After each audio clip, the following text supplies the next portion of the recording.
Hi guys, welcome back to another session. मैं आभा भनोट लेकर आई हूँ आपके लिए करंट अफेयर्स का एपिसोड नंबर 749। आज की तारीख है 16 अगस्त 2020। हमारे दो चैनल्स हैं पिनाकल और फ्रंटियर आईएएस, और अगर अभी तक आपने इन चैनल को सब्सक्राइब नहीं किया है तो सब्सक्राइब करना बिल्कुल ना भूलिएगा। साथ ही साथ इस बेल आइकन को जरूर दबाना है ताकि हमारी आने वाली हर वीडियो की नोटिफिकेशन आपको मिल सके। हमारी दो वेबसाइट्स है sscjlpinacle.com और baljitdhaka.com। इन दोनों को विजिट करना बिल्कुल ना भूलिएगा।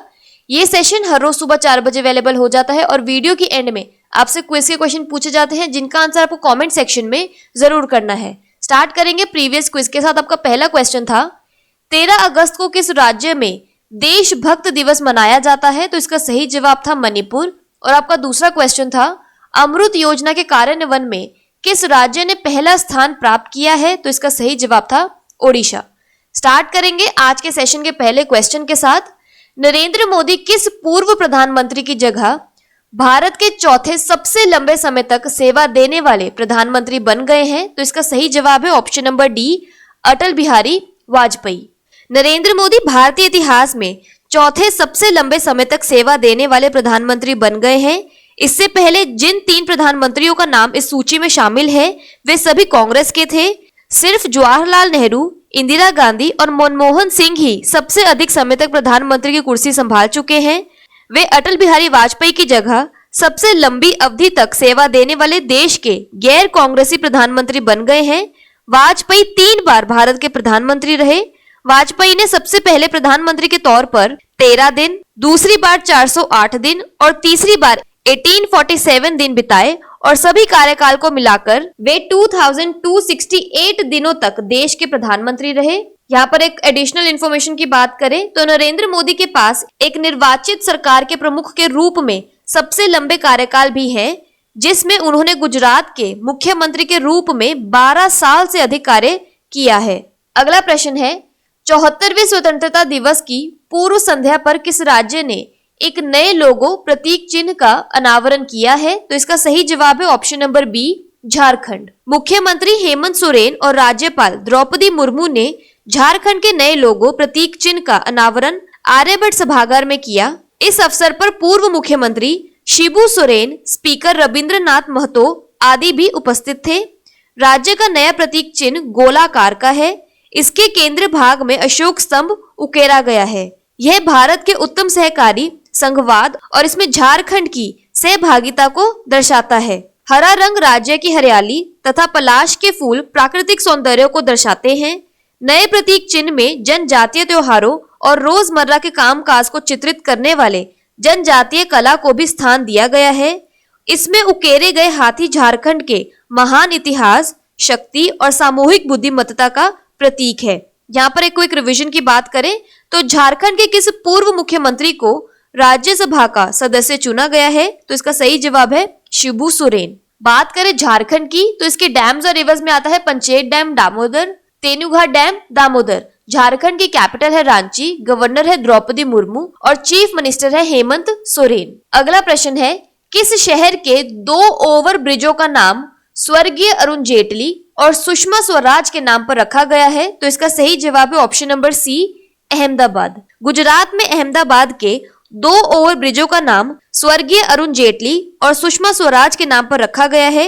शहर के रानीप क्षेत्र में रेलवे ओवर ब्रिज को आत्मनिर्भर गुजरात रेलवे फ्लाई ओवर के नाम से जाना जाएगा। इनकम टैक्स सर्कल में नए बने फ्लाईओवर को अरुण जेटली फ्लाईओवर के नाम से जाना जाएगा, जबकि अंजलि क्रॉस रोड पर फ्लाईओवर को सुषमा स्वराज ब्रिज के नाम से जाना जाएगा। अहमदाबाद नगर निगम के अनुसार बापू नगर क्षेत्र के फ्लाईओवर को महाराणा प्रताप फ्लाईओवर और हटकेश्वर फ्लाईओवर को छत्रपति शिवाजी फ्लाईओवर के नाम से जाना जाएगा। यहाँ पर एक क्विक रिवीजन की बात करें तो राष्ट्रीय वित्तीय प्रबंधन संस्थान NIFM का नाम बदलकर अरुण जेटली राष्ट्रीय वित्तीय प्रबंधन संस्थान AJNIFM और प्रवासी भारतीय केंद्र का नाम बदलकर सुषमा स्वराज भवन कर दिया गया है।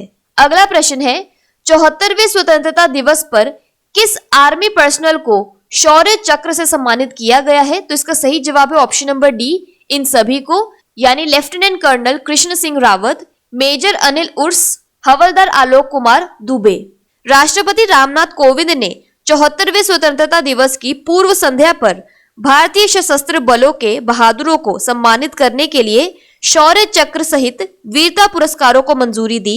सेना से जिन्हें शौर्य चक्र से सम्मानित किया गया है वे हैं lieutenant colonel Krishna Singh Rawat, major Anil Urs और हवलदार आलोक कुमार दुबे। भारतीय वायुसेना से विंग कमांडर विशाख नायर को भी शौर्य चक्र से सम्मानित किया गया। शौर्य चक्र वीरता के लिए सम्मानित किया जाता है। यह तीसरा सबसे बड़ा वीरता पुरस्कार है। राष्ट्रपति ने सेना के 60 जवानों को सेना मेडल वीरता, नौसेना के 4 जवानों को नौसेना मेडल वीरता और वायुसेना के लिए 5 जवानों को वायुसेना पदक वीरता को मंजूरी दी। अगला प्रश्न है, किस देश ने एरो 2 बैलिस्टिक मिसाइल इंटरसेप्टर का सफल परीक्षण किया है? तो इसका सही जवाब है option number C, Israel. Arrow 2 ballistic missile interceptor का सफल परीक्षण इजराइल के तकनीकी प्रयास का एक हिस्सा है। यह परीक्षण अमेरिकी मिसाइल रक्षा एजेंसी के साथ मिलकर किया गया। इजराइल ने गाजा और लेबनान से दागी जाने वाली छोटी और मध्यम दूरी के रॉकेट से रक्षा के लिए एरो 2 विकसित किया है। इस प्रणाली को इजराइल एरोस्पेस इंडस्ट्रीज और अमेरिकी विमानन कंपनी बोइंग ने मिलकर विकसित किया है और जनवरी 2017 से यह परिचालन में है। इसे शॉर्ट और मिड रेंज रॉकेट का बचाव करने के लिए डिजाइन किया गया है और लंबी दूरी की मिसाइलों को मार्च 2000 में पेश किया गया था। यह एक बहुस्तरित प्रणाली है जिसे इजराइल एरोस्पेस इंडस्ट्रीज और बोइंग अमेरिका स्थित उद्योग द्वारा डिजाइन और निर्मित किया गया है। यहाँ पर एक क्विक रिवीजन की बात करें तो भारत किसी देश के साथ मिलकर नई कोविड-19 परीक्षण किट विकसित करेगा जो केवल 30 सेकंड में नतीजे देगी। तो इसका सही जवाब है इजराइल। बात करें इजराइल की तो इसकी कैपिटल है जेरूसलेम और करेंसी है न्यू शेकेल। अगला प्रश्न है, पुनर्निर्धारित टोक्यो ओलंपिक के लिए कौन सा समूह भारतीय ओलंपिक टीम का आधिकारिक प्रायोजक होगा? तो इसका सही जवाब है option number B, Inox group. Inox group पुनर्निर्धारित टोक्यो ओलंपिक के लिए भारतीय टीम का आधिकारिक प्रायोजक होगा। कोरोना वायरस महामारी के कारण टोक्यो ओलंपिक अगले साल तक के लिए स्थगित कर दिए गए हैं। अब यह 23 जुलाई से 8 अगस्त 2021 के बीच होंगे। इस साझेदारी के तहत समूह अपनी मनोरंजन कंपनी आइनॉक्स लेजर लिमिटेड के जरिए टीम के प्रचार में भी सहयोगी होगी। आईओए के महासचिव है राजीव मेहता। यहाँ पर एक क्विक रिवीजन की बात करें तो 4th addition of Khelo India youth games कहां पर ऑर्गेनाइज कराई जाएंगी? हरियाणा में। 2022 फीफा वर्ल्ड कप कतर में आयोजित किया जाएगा। अगला प्रश्न है, प्रधानमंत्री नरेंद्र मोदी ने 74वें स्वतंत्रता दिवस पर निम्नलिखित में से किस मिशन को शुरू करने की घोषणा की? तो इसका सही जवाब है ऑप्शन नंबर बी, राष्ट्रीय डिजिटल स्वास्थ्य मिशन। प्रधानमंत्री नरेंद्र मोदी ने 74वें स्वतंत्रता दिवस पर राष्ट्रीय डिजिटल स्वास्थ्य मिशन के शुभारंभ की घोषणा की है, जिसमें कोविड-19 के प्रकोप के बीच स्वास्थ्य सेवा पर विशेष ध्यान दिया गया है। यह परियोजना देश के प्रत्येक व्यक्ति को एक हेल्थ आईडी प्रदान करेगी। यह विस्तृत डेटा और बुनियादी ढांचे की सेवाओं के माध्यम से कुशल और सस्ती स्वास्थ्य कवरेज प्रदान करेगी। स्वास्थ्य सेवा वितरण की दक्षता, प्रभावशीलता और पारदर्शिता में सुधार के लिए मंच की योजना बनाई गई है। हेल्थ आईडी मोबाइल एप्लीकेशन या वेबसाइट के रूप में होगी। नेशनल डिजिटल हेल्थ इकोसिस्टम व्यक्तिगत मेडिकल रिकॉर्डों को डिजिटाइज करेगा। डायग्नोस्टिक सेंटर और मेडिकल संस्थानों और राज्य मेडिकल काउंसिलों को जोड़ेगा। अगला प्रश्न है, चंद्रयान 2 ने चंद्रमा की छवियों को कैप्चर किया है।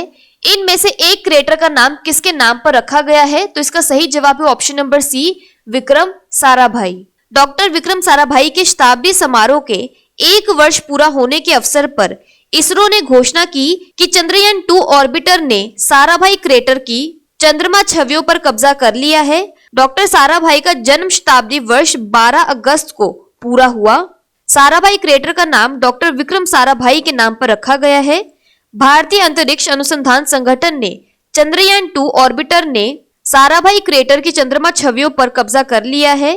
चंद्रमा के दक्षिणी ध्रुव पर उतरने की योजना बनाते हुए चंद्रयान 2 को 22 जुलाई को लॉन्च किया गया था। हालांकि इसरो का लैंडर विक्रम के चंद्रमा के सतह से महज 2 किलोमीटर पहले ही संपर्क टूट गया था। यहाँ पर एक क्विक रिवीजन की बात करें तो इसरो ने भारतीय अंतरिक्ष कार्यक्रम के जनक डॉक्टर विक्रम साराभाई के शताब्दी वर्ष समारोह के हिस्से के रूप में विक्रम साराभाई पत्रकारिता पुरस्कार की स्थापना की है।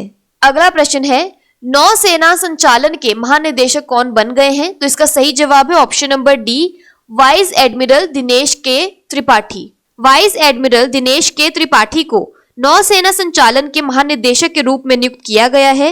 वह संचार और इलेक्ट्रॉनिक युद्ध में एक विशेषज्ञ हैं और 1 जुलाई 1985 को भारतीय नौसेना में कमीशन किया गया था।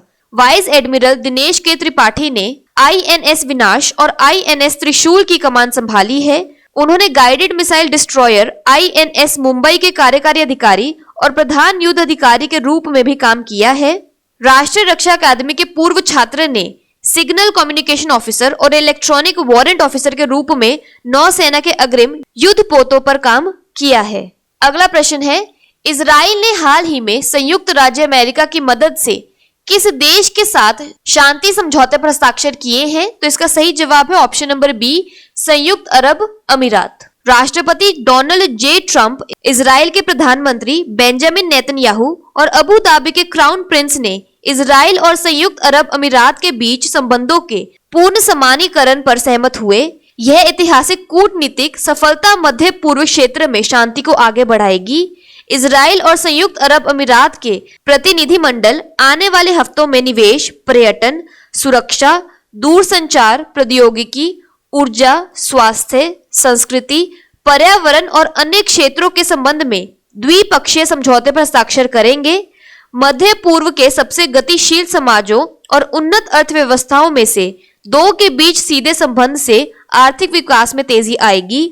संयुक्त अरब अमीरात और इजराइल कोरोना वायरस के लिए एक वैक्सीन के उपचार और विकास के बारे में सहयोग का तुरंत विस्तार करेंगे। इजराइल और संयुक्त अरब अमीरात अमेरिका के साथ मिलकर राजनयिक, व्यापार और सुरक्षा सहयोग का विस्तार करने के लिए मध्य पूर्व के लिए एक रणनीतिक एजेंडा शुरू करेंगे। बात करें यूएई की, तो इसकी कैपिटल है अबू धाबी, प्रेसिडेंट है खलीफा बिन जायद अल नहान और करेंसी है यूएई दिरहम। बात कर लेते हैं आज के सेशन की क्विक समरी की।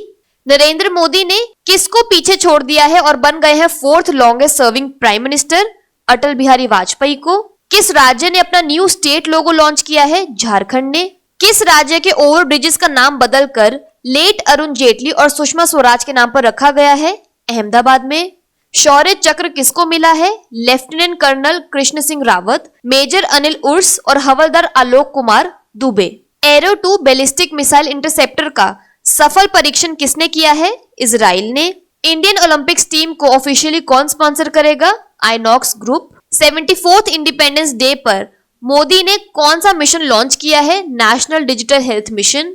इसरो इमेज मून क्रैटर का नाम किसके नाम पर रखा गया है? विक्रम साराभाई के नाम पर। नेवल ऑपरेशंस के डायरेक्टर जनरल कौन बने हैं? वाइस एडमिरल दिनेश के त्रिपाठी। इजराइल ने पीस एग्रीमेंट किसके साथ साइन किया है? यूएई के साथ। बात कर लेते हैं आज के सेशन के क्विज फॉर द डे की। आपका पहला क्वेश्चन है, नरेंद्र मोदी किस पूर्व प्रधानमंत्री की जगह भारत के चौथे सबसे लंबे समय तक सेवा देने वाले प्रधानमंत्री बन गए हैं? और आपका दूसरा क्वेश्चन है, 74वें स्वतंत्रता दिवस की पूर्व संध्या पर किस राज्य ने एक नए लोगो प्रतीक चिन्ह का अनावरण किया है? और अगर अभी तक आपने हमारे चैनल्स को सब्सक्राइब नहीं किया है तो सब्सक्राइब करना बिल्कुल ना भूलिएगा। साथ ही साथ इस बेल आइकन को जरूर दबाना है ताकि हमारी आने वाली हर वीडियो की नोटिफिकेशन आपको मिल सके। हमारी दोनों वेबसाइट्स SSC CGL Pinnacle.com और baljeedhaka.com को विजिट करना बिल्कुल ना भूलिएगा। Thank you so much.